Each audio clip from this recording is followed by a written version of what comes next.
Manjhi the mountain man आपण बघितला असेल. गावाला रस्ता नसल्यामुळे त्याच्या पत्नीची डेथ होते आणि त्यानंतर तो ठरवतो की माझ्या गावाला रस्ता झाला पाहिजे.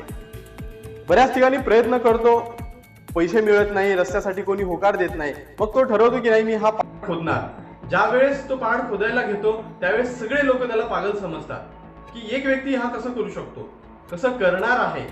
परंतु त्याने निश्चय केला होता की मला हा माउंटेन पूर्ण तोडायचा आहे आणि इथनं रस्ता तयार करायचा आहे. अनेक वर्ष लागली त्याला.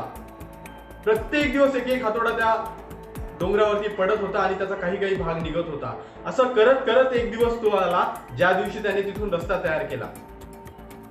आपल्यालाही असंच आयुष्यामध्ये कितीही मोठा डोंगर जरी असला तरी त्याला जर का आपल्याला सर करायचा असेल, ते डोंगर जर का खचवायचा असेल तर प्रत्येक एक हातोडा त्यावरती पडला पाहिजे, प्रत्येक एक पाऊल त्या डोंगरावरती पडलं पाहिजे, तेव्हा आपण तो डोंगर चढणार आहोत. असेच अनेक डोंगर आपल्या आयुष्यामध्ये आहेत.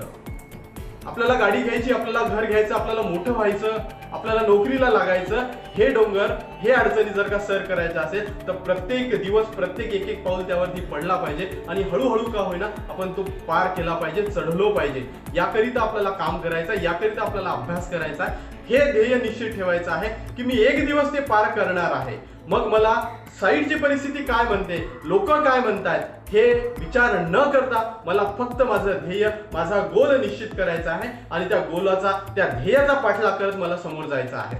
निश्चितपणे ते तुम्ही करू शकता.